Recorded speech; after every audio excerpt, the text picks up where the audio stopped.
እግዚአብሔር አምላክ ዘመናችሁን ይባርክ። በጣም እንወዳችኋለን። ሻሎም ሻሎም ብያለሁ።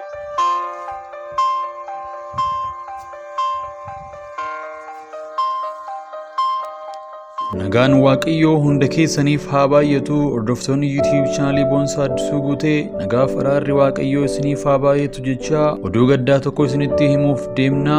Hundeessaaf geggeessaa waldaa Saalem International Church fi walitti qabama viizhinii waldoota warra wangeela Itoophiyaatti naannoo kibba dhi'a Itoophiyaatti qindeessaa ta'ee tajaajilaa kan ture Raajii Wandimuu Tsaggaayee sababa dhukkubaatiin gara abbaa isaa isa jaallatuu fi Gooftaa isa tajaajilaa turetti boqonnaa bara baraatiin addunyaa kanarraa godaaneera.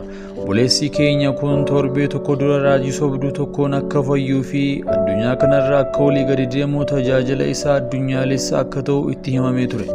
Haa ta'u malee raajiin kun otoo hin raawwataminiif torbee isaatti du'aan addunyaa kanarraa boqoteera. Oduu gaddaa kana gara cabeen isiniif dhiyeessuuf jaallanne YouTube channel kanaaf haaraa yoo taatan subscribe gochuun mallattoo bilbilas banaa gochuudhaan viidiyoo kanas like share gochuudhaan namoota baay'ee bira akka ga'uuf hin dagatinaa isiniin jenna. Gara odeeffannoo keenyaatti dabarra.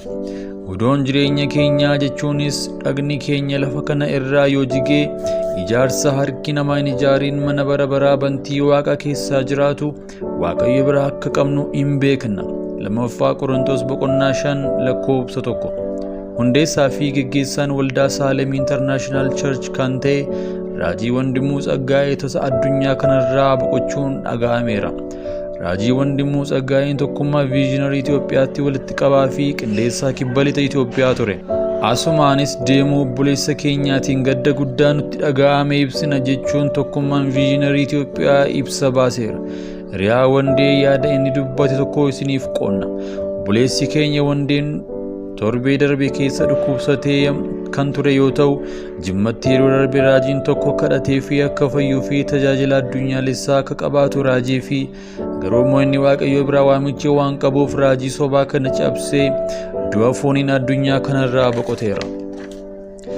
Wandeen maatii kan qabu yoo ta'u ijoollee xixiqqoo dhiisee deeme. Egaan waan Waaqayyo yaade inuma ta'a, inni hin sobu akka namaa miti, yaada isaas hin geeddaru. Odoo fi raajii sobaa waamichi Waaqayyo karaatti hin hafu yeroo biyya lafaa gatii hin qabnee fi abdii jireenyaa hin qabne kanarratti hin jiraatta hin duutu jechuun ofii warri sobaa oolan kana Waaqayyo dheekkamsa irratti haa buusu jechuun hiriyaan isaa dubbateera. Faarfataaf Solomoon Addunyaas fuula feesbuukii isaa irratti akkas jechuun barreesseera. Nama dhukkuba Raajii Wandee nama ayyaanni guddaan irra jiruu fi nama garraamii nama hundumaaf michuu ture. Yeroon jimma ture baay'ee naaf kadhachaa ture. Gidduudhuma darbillee gaafa balaan irra ga'ee dhagee bilbilaan naaf kadhachaa ture. Nama gaarii akka kanaa kana har'a ganama hirriba kootii gaafan ka'u du'aan boqoteeraan dhagee onnee kootu na romme. Biyyi lafaa kun ammeenyi ishee akka kana garraamutaaf hin taatu. Wandee koo homaa gochuu hin dandeenyu nagaan boqodhu.